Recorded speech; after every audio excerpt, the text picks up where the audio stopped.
Hey my friends, what's going down? Hope you're all having an awesome day. Dan Taylor from DanThePixarFan.com here, and today I'm taking a detailed look at another brand new Mattel Lightyear 5-inch scale action figure, the long-awaited Space Ranger Alpha Darby Steel. So this figure actually hit Amazon mid last week. By the way, thanks to everyone out there who reached out to me letting me know that she was now available, but oddly enough, she wasn't and still isn't showing up on Amazon when I just do a search for her. Even when I filter to newest first, no matter what I do, couldn't even find her by scrolling through every page of Lightyear toys, couldn't find her by Googling it, so I have no idea why she's not showing up for me, but she is for some folks. But regardless, I was able to get the link thanks to my buddy David over at Today I Grew Up, who was nice enough to reach out to me with it, so a big thanks to him.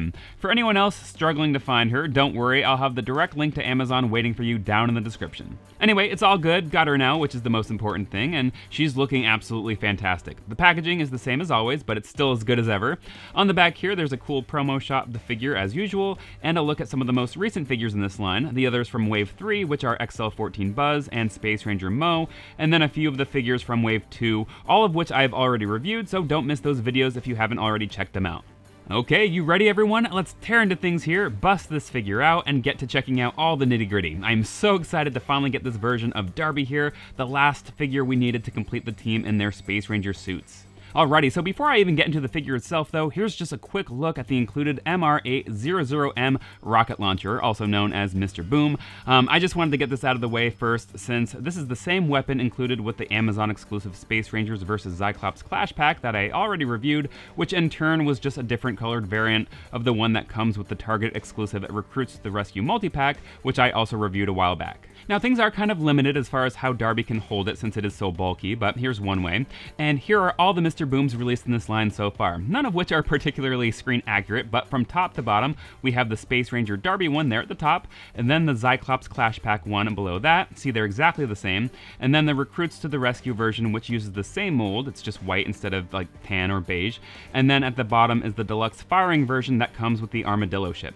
And now here's the moment you've been waiting for. Here's my detailed look at Darby Steel, who, like I said, just looks pure awesome. Mattel absolutely nailed it here with this figure for the most part, as far as likeness, and I'm just so impressed with how good the sculpt looks. Mine has a tiny little spec defect there, which is a tad unfortunate, but oh well, not a big deal. I'm sure you'll have better luck. But yeah, the head here is all new and improved, which I'll get into more in a minute, but Mattel didn't just use the head from the Junior Zap Patrol Darby, which I totally respect. The body is all new as well. Everything here is completely new.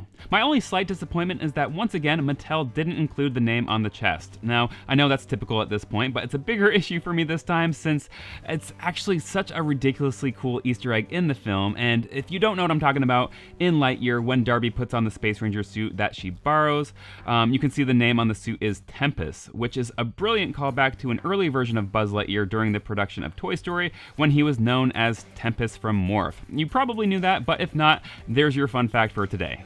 I'm Tempest from Morph! Yeah, what's his butt? Moving along, and I mean all the other details, sculpted or otherwise, are really the exact same as they are on the other Space Ranger Alpha figures, whether it be Buzz, Izzy, or Mo. This is essentially just the same suit as usual, just scaled down a bit and with a different color scheme. I do really like the bluish or mint green color here with this suit. It's really neat to have another colored version that's different from Buzz's. On the back here is the typical peg hole where you can plug the included rocket launcher into, or any of the other weapons included across this line. And here's something cool that I haven't covered before. Elliot Universe commented on one of my videos asking if the teleportation discs that come with the Cyclops can plug into this port as well.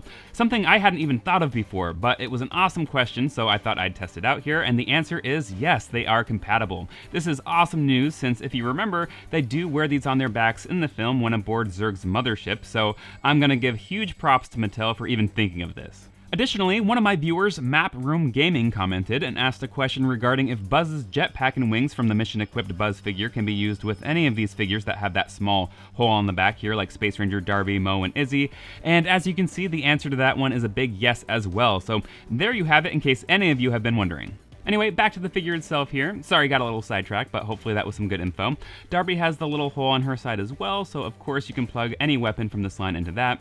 I'll just attach a standard Space Ranger blaster as an example for now.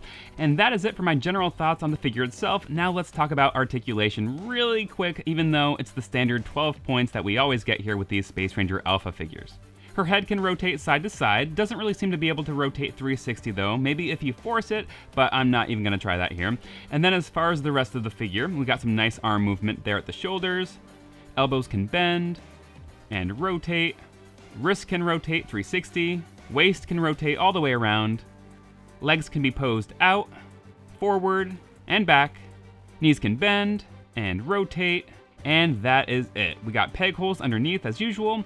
Oh, and nothing at the ankles. And that is it, everyone. I think that more than covers things, so let's move right along to checking out her helmet, and then we'll finish things up here with some comparisons. So here is Darby's helmet, pretty standard stuff, looks about the same as always. The only thing of note here though, once again, is that this is a completely new helmet designed specifically to fit on Darby and Darby only here. So just a heads up, this helmet will not work with any of the other Space Ranger Alpha figures.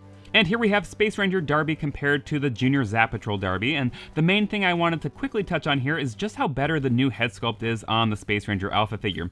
I didn't have any issues with the original head sculpt at the time, it looked totally fine to me initially without anything to compare it to, but man, now seeing it next to this new version, even if the changes are slight, I gotta admit Mattel's second crack at Darby is superior. The likeness is just that much more spot on without question. Next up, here's the whole team in height order, of course, in their Space Ranger Alpha suits. Finally, guys, and they look super awesome together, doesn't disappoint. Now we just need versions of Mo, Izzy, and Darby with their purple head coverings on, and then of course Mattel has to release them again with their upgraded suits from the end of the film. Lastly, here we have Space Ranger Mo, Darby, and XL-14 Buzz, which is the complete third wave in this line. And well, that is it, everyone. Those are my detailed thoughts on this brand new Space Ranger Alpha Darby Steel figure. Now just sit back and enjoy some shots of the figure with some of the other characters and vehicles in this line, like the Armadillo ship and the Plasma Drill coming up here in a sec. I couldn't wait to get her in that one finally. And yeah, I'm gonna go ahead and say 8 out of 10 for this one, guys. If we just got the Tempest name on the chest and a couple other little missing details, this could have easily been a 10 out of 10 figure for me, but it's still a solid addition to the line. Mattel really did do a phenomenal job here when it comes down to it, and I'm just so happy that this figure happened at all. Okay, with that, we made it through another review, guys. Thanks so much for tuning in. The support really does mean a ton. And if you are interested in grabbing this one for your collection, be sure to use my direct link to Amazon down in the description. By the way, the price is currently $11.99. And like always, I cannot wait to hear all your thoughts, so be sure to leave a comment and or any questions you might have down below. And if you did enjoy today's review, please consider giving this video a big thumbs up and subscribing to my channel for more Pixar toy news and reviews. Find me all over social media at Dan the Pixar Fan, and I will catch you all in my next video.